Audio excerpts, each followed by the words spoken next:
Janvier 1995, NTIA, nouvelle société interafricaine d'assurance, fait son entrée sur le marché ivoirien. Au bout de 3 ans, l'entreprise entame son maillage africain. Première étape, Cotonou, au Bénin. 20 ans plus tard, le groupe NTIA, c'est 25 filiales réparties dans 12 pays et plus de 1700 employés au service de la multinationale. À la barre, Jean Kakoudiagou, fondateur du groupe. Un nom de blocos du bord de la lagune ébriée, une identité, NTIA, désormais panafricaine. Sur les traces d'une conquête menée depuis Abidjan, nous nous sommes rendus dans 2 des filiales du groupe, à Douala, puis à Lagos.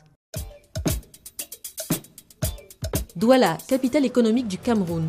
Le pays compte 23 millions d'habitants. NTIA s'y est implanté en 2007 après une première tentative infructueuse. Cette belle enseigne qu'on a aujourd'hui, c'était pas facile au début parce qu'il n'y avait même pas de route quand on a commencé. Des débuts très difficiles, après 6 ans d'exercice, les bénéfices restent dérisoires. La filiale NTIA Cameroun est déficitaire. Face aux concurrents locaux, le groupe a dû batailler pour s'imposer et faire oublier son origine ivoirienne. Le concurrent en face a utilisé cet argument.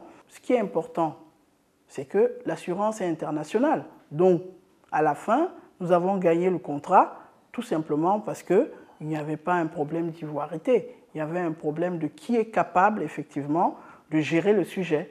Et nous avons été choisis par rapport à ce critère. 3 ans plus tard, NTIA Cameroun double son capital et engrange près de 500 millions de francs CFA de bénéfices. Ça a très vite pris. Et donc, pour nous, ça a été une réussite. Depuis, l'entreprise maintient le cap. Objectif, au moins 20% de rentabilité chaque année. Alain Yapo est depuis 2 ans le directeur général adjoint en charge de la branche vie, lancée en 2013. Sa mission principale, développer un modèle jusque-là peu pratiqué en Afrique subsaharienne, la banque assurance. Il s'agit tout simplement de vendre des produits d'assurance à travers des banques. Ça s'adresse aux particuliers et c'est avec eux que ça chiffre le plus. 80% de ces chiffres d'affaires est généré par la banque assurance. C'est ce qui fait qu'aujourd'hui, nous avons pu réaliser ce bond. Le dynamisme, l'accueil, la proximité du personnel, ça montre qu'en Afrique, on sait aussi faire des choses à l'international. Avec un portefeuille d'environ 71 000 clients, NTIA Cameroun est aujourd'hui classé 9e sur les 25 compagnies d'assurance du pays. Une remontée que la filiale camerounaise doit aussi à une stratégie tissée depuis la holding d'Abidjan. Une seule et même vision pour toutes les filiales du groupe. Il faut que ces gens-là du marché intègrent votre vision. Mais en même temps, il faut éviter d'exporter sur place trop de ressources humaines. Comme ça, vous rentrez dans le paysage comme une entreprise du pays et non comme une entreprise étrangère. Même recette appliquée au Nigeria. La plus grande puissance économique africaine, 174 millions d'habitants anglophones, les défis sont à la hauteur du géant démographique, incontournable pour un groupe qui se veut panafricain. Notre avantage ici au Nigeria, c'est notre démographie. Nous sommes très nombreux. Nous croyons qu'avec une telle démographie, tout est possible, aussi bien avec les entreprises qu'avec les particuliers.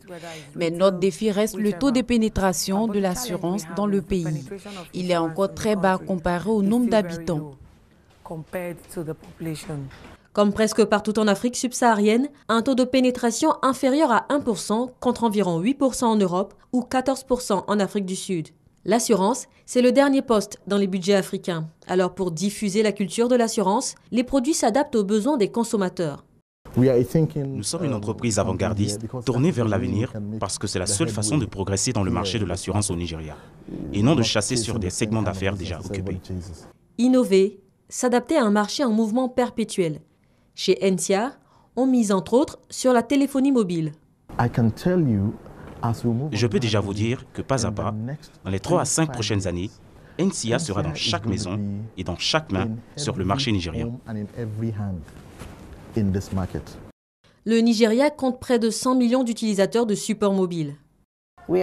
Nos bénéfices sont réguliers même si la situation économique actuelle au Nigeria n'est pas très favorable. Nous réalisons quand même des bénéfices et nous faisons en sorte que ça continue. Près d'1,5 milliard francs CFA de bénéfices réalisés en 2015.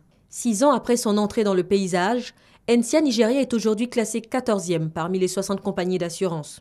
Personne n'y a cru. Tout le monde se demandait, mais qu'est-ce qu'ils viennent faire là? Est-ce qu'ils pourront s'adapter? Est-ce qu'ils pourront réussir? Nous pensons que l'histoire est là pour prouver que nous sommes capables de nous adapter, aussi bien en pays francophone qu'en pays anglophone. Le rêve de Jean Kakou Diagou de créer une société d'assurance panafricaine est désormais réalité, grâce notamment à une politique d'alliance stratégique avec des partenaires nationaux et internationaux à fort potentiel. 2 ans après l'entrée de la Banque nationale du Canada et d'Amétis au capital de NCIA Participation, c'est le géant Helvet de la réassurance, Suisse Re, qui rapplique, mais plutôt au capital de Monzi Finance, le holding familial. Montant de l'opération, plus de 65 milliards de francs CFA. La famille Diagou garde ainsi le contrôle du groupe NCIA et se donne les moyens de poursuivre son expansion dans la banque assurance.